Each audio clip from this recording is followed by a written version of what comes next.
Porque o que aconteceu dos anos 90 para cá foi que houve um incentivo muito grande, porque era muito fácil abrir município. Então, em geral, grupos políticos menores dentro de uma cidade falavam, cara, é mais fácil eu ganhar eleição na cidade ou eu separar essa área que eu sou dominante? Então, vários vereadores e suas famílias dividiam as cidades e criavam a cidade deles. Eles viraram um próprio senhor feudal ali. A gente tem que reunificar essas cidades. Tem que fazer cair para menos de 3 mil cidades no Brasil. Isso vai ter um efeito administrativo colossal. Melhoria nos serviços públicos. Isso vem acompanhado da grande revolução política que vai fazer, se tudo der certo, ser lembrado nos livros de história como o maior presidente que o Brasil já teve, que é a Lei de Responsabilidade Gerencial, que é estabelecer indicadores de desempenho para os municípios e depois para os governos estaduais. E vai funcionar assim. O município, o prefeito já assume com as metas. Olha, aqui o IDEB nas escolas é tanto, o SAEB é tanto, vocês estão abaixo da média aqui, não tem saneamento básico, a mancha de crimes urbana está alta nessa região aqui na cidade, a fila nas UPAs está em tal grau aqui nessa métrica, o PIB da cidade, a atividade econômica é mínima. Você tem que subir isso para isso, tá, tá, tá, tá. Se você sobe, você ganha pontos. Todas as emendas são condicionadas a você entregar essas metas e vai ter um comissário do governo federal acompanhando a implementação dessas metas e acompanhando o pagamento. O dinheiro não está vindo do governo federal? O governo federal que manda, via o Fundo de Participação dos Municípios. Então eu vou ter um controller do governo federal do lado do prefeito. Se ele não estiver gastando direito, a gente interfere na gestão pública daquele município. Se o prefeito não entregar o básico dos indicadores, ele perde direitos políticos e não concorre por 8 anos. Agora, e se ele entregar?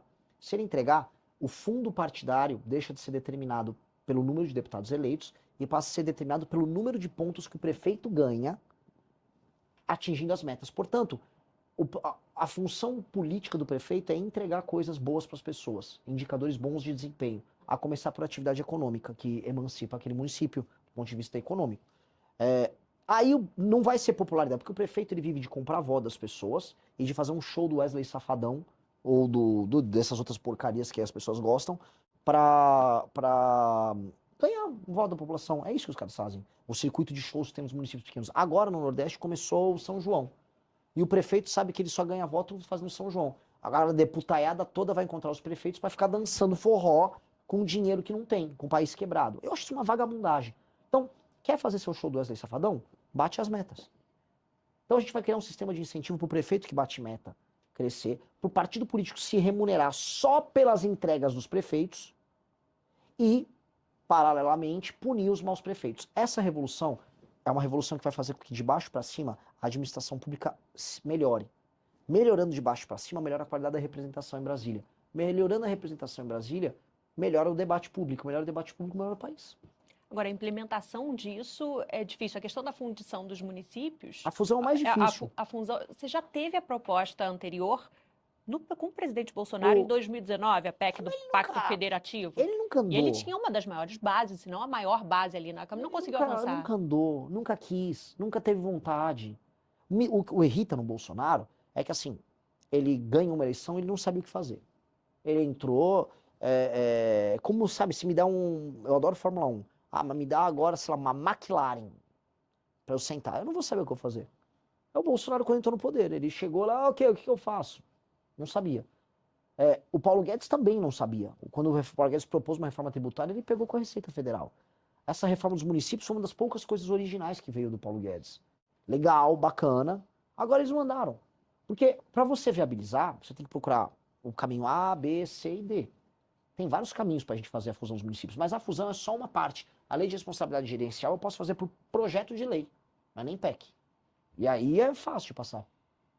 A gente está caminhando para o final, resta pouco tempo, mas ainda um tema que eu queria tratar com você. Eu sei que você tem falado bastante meio ambiente, queria levantar a bola das terras raras.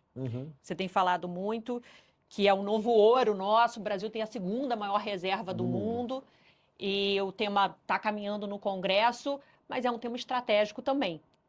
Como é que você ia tratar, se eleito, a questão das terras raras? De que forma estratégica? Considerando uma questão de soberania nacional, nesse caso, ou não, vamos buscar parcerias. O governo americano agora é sócio de uma empresa também ali, que foi comprada em Goiás. A da Rio Verde. A empresa americana que comprou, ela tem participação do governo americano. O governo americano trata esse assunto de maneira tão estratégica que ele assumiu sociedade não só com uma, mas vai assumir com várias outras empresas americanas na área de terras raras. Para entender a gravidade desse assunto, não existe indústria de defesa americana sem terras raras. E as terras raras a China é a maior, tem as maiores reservas, e ela é o maior processador de terras raras do mundo. Mais de 90% é processado na China. Então, para os Estados Unidos terem autonomia neste século para existir, eles precisam do Brasil. Precisam extrair e processar. Pô, não só os Estados Unidos precisam, o Japão precisa, Taiwan precisa, a Europa precisa. Então o Brasil pode virar o polo disso. Se a gente contar com a elite vagabunda que nós temos aqui, é vagabunda essa elite, banqueiro vagabundo, político vagabundo, eles vão extrair e mandar lá para fora. O governo nosso, por isso que precisa ser o governo nosso, precisa fazer uma cadeia completa. Isso para você fazer a cadeia completa, que não é só extrair e processar, é extrair e processar, fazer o ímã, porque precisa ser ímã, e pro ímã fazer a bateria aqui. Agora tem um impacto ambiental gigante, né? Tem. A China não liga. A região fronteiriça com a Mongólia, onde eles fazem isso, ela é talvez o maior desastre ambiental em área terrestre do mundo. É horrível. E ninguém fiscaliza. O Brasil consegue fazer. Os Estados Unidos têm tecnologia agora para processamento de terras raras na parte magnética, mais ou menos limpo. A África do Sul tem tecnologia limpa. A gente está desenvolvido pelo Brasil, pela Magbras, uma iniciativa nessa linha, e nós temos que ter um processamento limpo. A gente está falando de regiões no Pará, no Ceará, na Bahia, Minas Gerais, em Goiás, possivelmente São Paulo também, que tem isso, e isso é um recurso natural que vai fazer diferença para o mundo. Então a gente vai ter que extrair sem poluir, e vai ter que extrair sem poluir e fazer a cadeia no Brasil. Feito isso, o Brasil que termina o século XXI, ele é completamente diferente do Brasil que começa.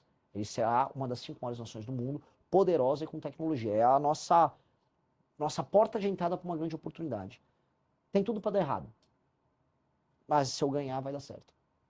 Renan, 1 minuto para as conclusões finais. Manda aí. Você que está me assistindo, você que assistiu essa propaganda, você está desiludido com o seu país e todo mundo está desiludido com o seu país. Porque é uma sequência de fracassos. E você sente que o Brasil nasceu para ser aquele fracasso histórico. Nem futebol mais a gente vai bem. Tem que ficar torcendo para talvez ganhar de Marrocos. O que eu quero falar para todos vocês é: o Brasil nasceu para ser uma das 5 maiores nações do mundo.